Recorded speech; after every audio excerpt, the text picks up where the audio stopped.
Lalhouba ahum phare. Security force na tongan-tonganba mafamsingda sathakhiba.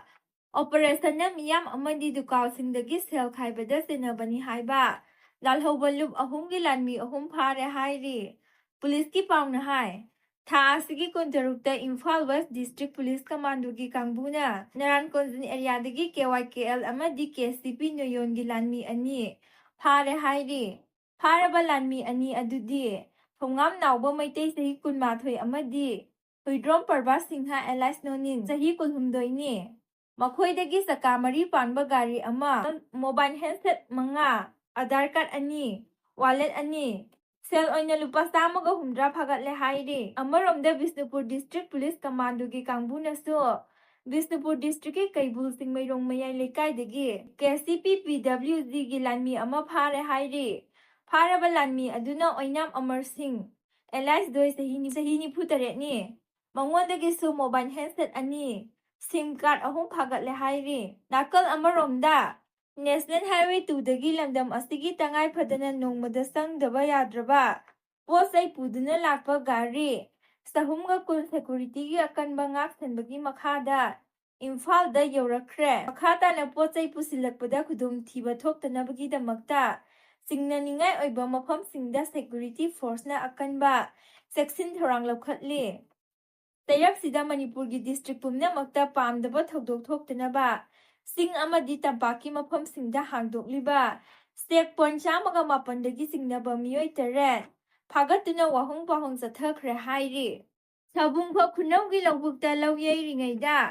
Kuki Militian singna nongmei round manga rom kaptharakhre landaslakhre Imphal East district ki manung tanba lamlai kendra gi manung tanna leiriba sabungkho khunawgi lawmi isil inaw singna lawloknaba lawbuk satpada kuki khulai paiba singna usit thawaidaba utuna manak nakpa singthuktagi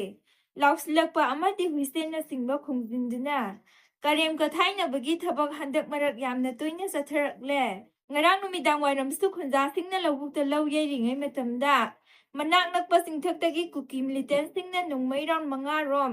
kapsilaktuna landarakre hairi Nongmei kapsilakpagi thaudo asi ngarang numidang wairam pung 3 minute 15 rom taba matamda Saubungkho khunawgi laibung makhong haina khangnaba local asida lawyaiba loisilakpa matam amadi Saubungkho khunaw maning singda khunja singna singya lingai matamda Kuki Militian singna manak nakpada leiriba singthaktagi nongmei round manga rom kapsilaktuna landarakhi Maduda sabungkho khunawgi gitanjali haina khangnaba mafam asida leiriba Sekon asida mari suba maha regiment amadi Police outpost ki kangbuna handuna nongmei kapa tawkhide hairi pau asina hai Kuki Militian singna nongmei kapsinduna landarakliba asi ngasi numit nini humni gi mamangdagi saubungkho khunawgi sekon da leiriba mari suba maha regiment ki camp adudagi saubungkho khunaw taba lambi gi saruk asi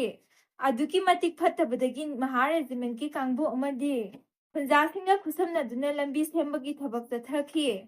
hairiba matam asida manak nakpa singda Kuki Militian sing sathok sasin tawba uba phangki loinana lambi sembagi thabak amadi khunja singna lawbukta kumduna law uba adu athingba pinabagi damakta nongmei kapsinduna landarakhibani hairi